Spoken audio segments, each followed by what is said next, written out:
I will have to say though, was that your first experience as well with the Wimp to Warrior program? Yes, yeah. I've been ringside for a lot of corporate boxing events and the similar sorts of things.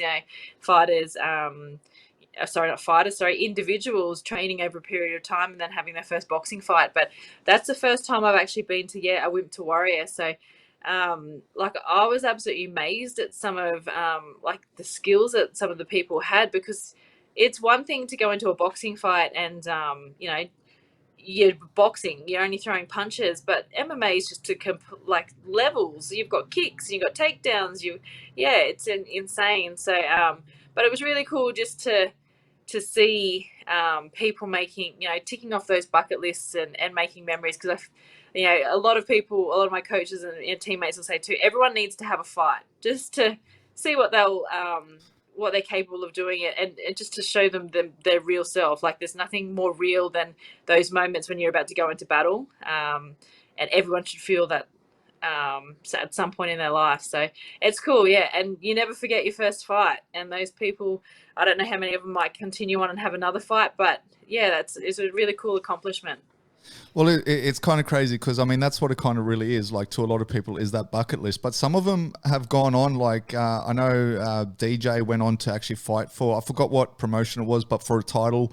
And there's been a few. I know Emma who now trains out with Brian Ebersol and stuff. Like she's obviously Yeah, fighting on all the XFC cards. So some of them have actually used the platform to springboard into an actual kind of fighting journey, where others it yeah, is more or less a bucket list. But I do agree with you that everyone should at least have a fight, or not even. I mean, look, if the fight isn't for you, I think everyone should have a fight camp in their life at least, right? Like if I get what you're saying because I know some people they just can't take that final plunge for whatever reason. And sometimes it's not yeah, even like themselves. It could be like a medical reason that they can't get cleared and they can't fight.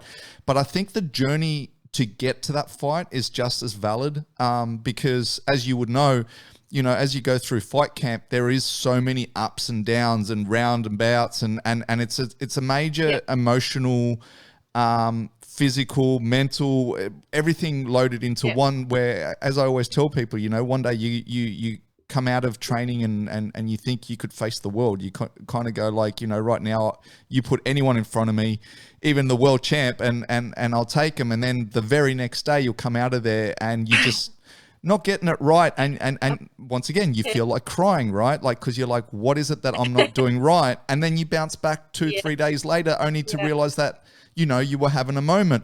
And I think that's important yeah, because, as I was saying to you at the very beginning, it is a lesson in life that, whether you're in business or whatever, you're always going to have those ups and downs. And it's about learning how yeah, to deal with that. And that's why once again, that's what draws me to mixed martial arts anyway, is how I can like relate that back to everyday life. yeah, And that's what I find the beauty of the sport really is. But yeah, I find that yeah, I think everyone really should have, as I say, at least a fight camp, and if they can make it over and take that first fight. And look, I mean, you saw it. They do look after the guys where, I mean, look, once again, as you said before, you might end up with, bleeding nose or a bit of a black eye or whatever. But generally speaking, the way they run those events, it's like the risk of you getting seriously hurt is probably pretty minimal. 100%. You can walk into a door and hit your head harder than like, the damage that you're going to cop. In like one of those fights, you might have a couple of, a bit of a short, sore shin or, um, you know, bump in the head. But yeah, for the most part, what you gain from something like Wimp to Warrior far exceeds those few little bumps and bruises that you'll get.